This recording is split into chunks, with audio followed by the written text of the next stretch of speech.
No matter what happens in our life, we still must praise God. God is in everything. This week, this past week, we had something occur, as everybody knows. The martyrdom of Charlie Kirk.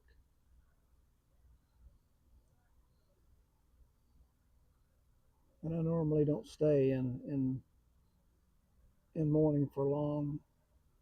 Try not to.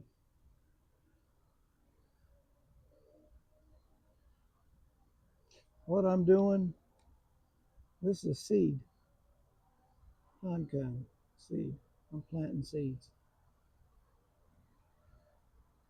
I thank God that He allows me to do it.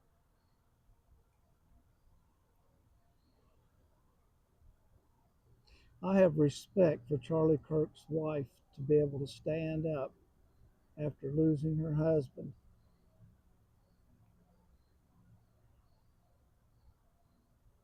and a father to her children. Great respect. When I watched her get on the internet the other day, a couple of days ago, and to begin to speak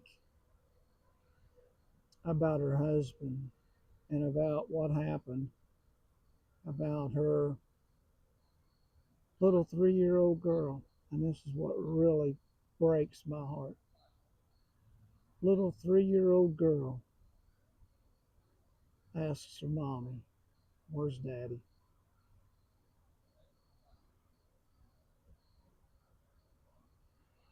And mommy tells her daddy's with Jesus.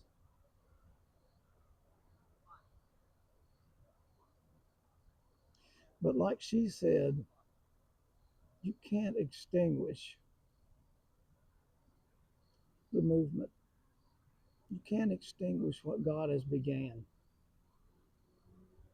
You might snuff out a life or two or three, but you're not going to extinguish what God has already began. So I was praying and this came to me. The latter rain begins with the blood of martyrs and the tears of saints. I pray for the latter rain all the time. In 1 Corinthians, 5th chapter, 52nd verse, in a moment, in the twinkling of an eye, at the last trumpet, for the trumpet will sound, and the dead will be raised imperishable, and we shall be changed in the twinkling of an eye. I'm going to read a little bit from Revelation too. Revelation, where am I? 5th chapter. And this is John on the Isle of Patmos, and he writes the book of Revelation. And he's on the Lord's day, and he's in a trance, he's having a vision, having a dream, like a daydream. And he writes down everything that is told of him in this dream, where God's angels takes him up into heaven. And he says, the 5th chapter, this would be the 4th verse. And I began to weep loudly because no one was found worthy to open the scroll or look into it. And one of the elders said to me, "Weep no more. Behold, the Lion of Judah, the Root of David, has conquered, so that he can open the scroll and its 7 seals." And between the throne and the 4 living creatures and the elders, I saw a lamb standing as though he had been slain, with 7 horns and with 7 eyes.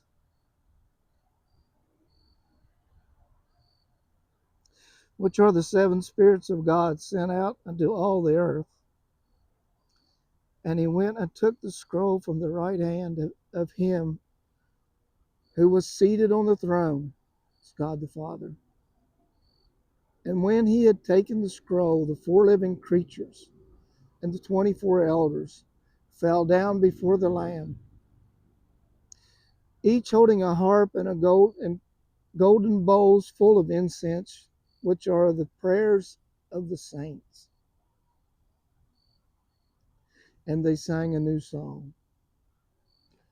Do you know that your prayers are gathered by God's angels and prepared and put in a bowl? And they're like incense to God. They're a beautiful aroma. That's why I mention pray all the time. It doesn't matter what's happened, what's going on, what you want to pray about.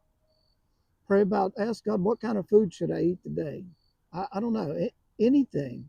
You can talk to God about anything. Hallelujah. I've got one more scripture. One more scripture. It's the 22nd verse, or the 22nd chapter, the last two verses, 20 and 21. He who testifies to these things say, surely I come soon. Amen. Come, Lord Jesus. The grace of the Lord Jesus be with all. Amen. And that's what I say. Amen. The grace of the Lord Jesus Christ be with you all.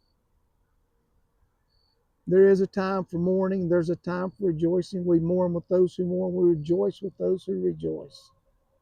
Praise God for how good He's been to us. And whatever His will is, that will be done. Our ways are not His ways. Our timing is not His timing. His ways and His timing are higher than our ways and our timing. We just have to trust Him. No matter what's going on in the world, you can always trust God because He has everything in His hands and under control. Jesus holds everything under control. Praise God. Hallelujah. I hope you have a blessed day. Plant your seeds, saints. Plant your seeds.